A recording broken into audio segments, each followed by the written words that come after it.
Good morning, ladies and gentlemen. Today, I'm gonna show you how to play the game of SOH CAH TOA. But, here's the main function.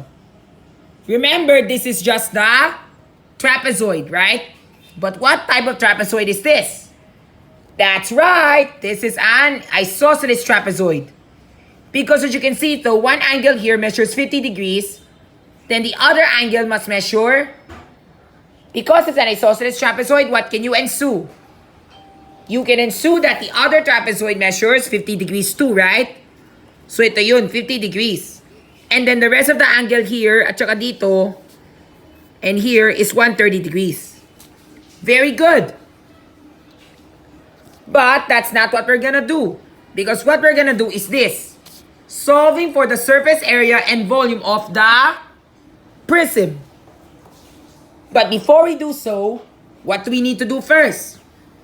That's right, as you can see, meron tayong right angle dito. And did you know, it's also congruent with the other side. Because since the trapezoid is called an isosceles trapezoid, hence, the two triangles of this trapezoid are congruent with each other. Kaya tinatawag dito isosceles trapezoid. Okay? And then if you have 90 degrees here, this should be 40 degrees. Tama? Eh di 40 degrees to. Tapos 90, di ba 90? So 40. Tama. Now, this is what we're going to do. Di ba remember, ito yung trapezoid namin. Ito yung triangle namin. So, di ba remember, ito yung triangle namin? Iguhit ko ha. So, remember, we can play the game of SOH CAH TOA using this triangle. Because this 3.5 is the hypotenuse. Ito yun. Hypotenuse. So, kung mag-draw ka ng triangle, ito yun. Di ba remember, ito yung triangle mo? So, ito yung right angle. Ito yung 50 degrees mo. Ito yung 40 degrees. Tama? So, we know that this hypotenuse here, it measures 3.5 cm. Now, if we are going to play the game of SOH CAH TOA, we need to solve for the measure of the height. Why do we need to get the height? We need to get the height because we need to get the height of this trapezoid. So that when we solve for the area, we need to add add up the two bases times the height. And we also need to get the base. Kasi po yung 3.5, you thought kasi it's this one. Kaya lang, that's just a short base. But remember, you still need to get this part to this part, and from this part to this part. However, the good news is, remember just like what I said, in an isosceles trapezoid, both of these lines have the same distance. So all you have to do, whatever measure you get here, it's the same as what you get here. Then you sum it up na lang with your 3.5. Yun lang, madali lang yan. Now, which are we gonna solve first? It's either we start for this. Diba remember, label the parts of the triangle. This is your H. Remember, the slant is what you call the hypotenuse. Tama? Then this is your A and O. Depending on whichever angle you're working on. Kung ito yung angle na gusto mo i-work on, edi ito yung adjacent mo. Kung ito naman yung 40 degrees, edi ito yung A mo. Ito yung O. Gets? Kaya what you call this, ito yun. Let's try the 50 degrees. And our goal is to solve for O. How do we solve for O? Remember, to solve for O, we do this. Remember, we're given the information 50 is equivalent to, remember, we have the hypotenuse of 3.5. So remember, SOH CAH TOA. If we're solving for the opposite, and then hypotenuse, the length of the hypotenuse is given, which of these three functions is suitable? The sine, the cosine, or the tangent? Tingnan mo yan yung dalawa. Yung OH, AH, OA.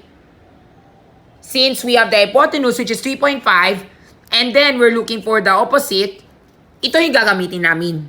Ang SOH. So we need to use the sine of 50 degrees is equivalent to opposite. The opposite, we don't know. Divide by 3.5. Tama? Now, we input this into our calculator for the right answer. Before that, you know that 3.5 and sine, they cross multiply. So, multiply both sides by 3.5, you should get ganito siya. So, 3.5 times the sine, wala yung h ha, sine of 50. Tama? What's the answer? 2.68. So, therefore, your height measures 2.68. Am I correct? Let's check it out. But first, antay lang muna. Okay? Let's see kung tama.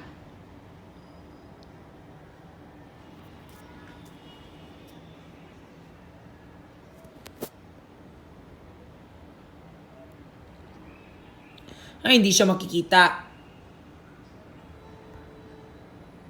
Pero yes, just like what I told you, it's really 2.68, which is somewhat to 2.67. So, 2.68 yun. Okay? So, that's your hypotenuse. 2.68 to 2.7. Actually, you can round it off na lang para mas madali. Okay? Pero, yun na naman, if you're going to play SOH CAH TOA, dapat gamitin mo yung accurate na measure.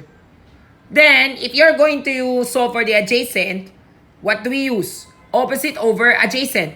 So, TOA, so tangent, tan of 50 degrees is equivalent to this angle, this measure that you got here, 2.68, divide by your adjacent. So, therefore, multiply both sides by A. So, therefore, it's 2.68 divided by tangent of 50. What did we get? 2.24, which is somewhat similar to 2.25. Let's check with the ruler kung kaparehas. Hindi mo siya makiklear. Yan, 2.25. Malapit siya. Malapit siya, ha? Pero if you were to look closely, malapit siya. So, tama, 2.25. And then, we add it here, 2.25. When we sum this up together, we get 4.5. So, 4.5 plus 3.5, we got our long base of 8. Tama? We got it. Kaya now, we have already solved for the measure of the angle, alright? Now, we can solve for the area of the trapezoid. To solve for the area of the trapezoid, it's always length at the summation of the two bases times the height. So, the summation of the two bases is 3.5 plus 8 times side of 2.7 divide by 2. Kaya lang, since there are two trapezoids that are congruent, di na kailangan mag-divide by 2. So, just straight to the point. So, 3.5 times 8 is 11.5. And 11.5 times 2.7, this is supposed to be 35. Then, 805. Then, 230. Then, this is your answer. But wait, we're still not yet done. Kasi po, remember, that's just one face. We still have more faces pa. Pero let's check with the calculator kung tama.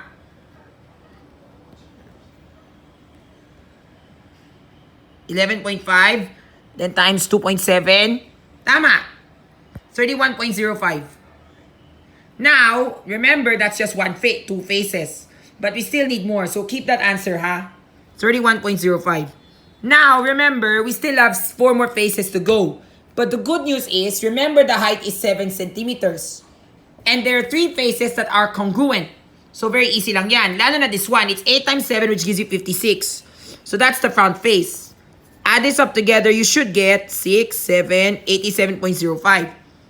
Then, there are 3 faces that are congruent. 1, 2, 3. So, therefore, it's 3.5 times the height of 7 times 3. Or 7 times 3 to give you 21. Then, 3.5 times 21.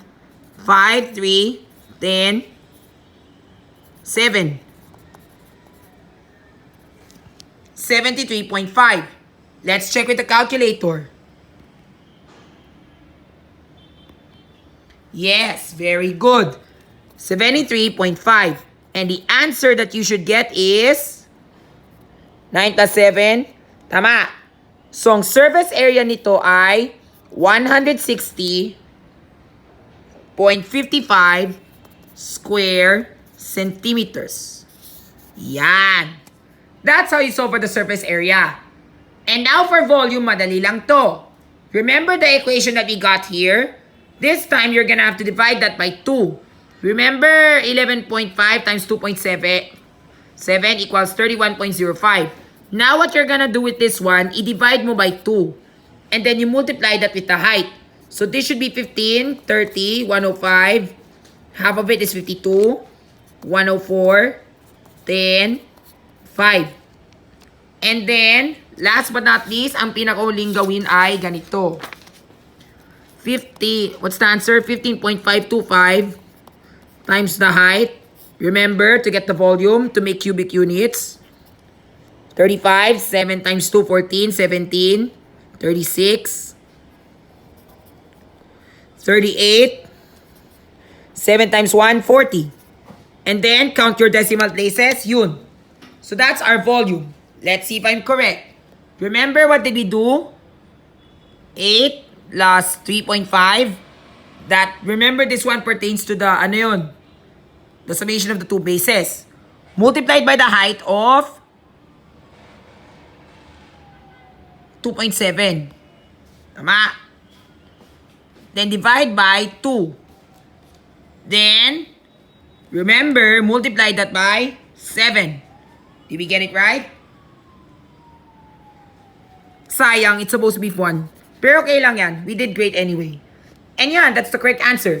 The correct answer is 108.675 cubic centimeters. And that's our volume. Yun lang.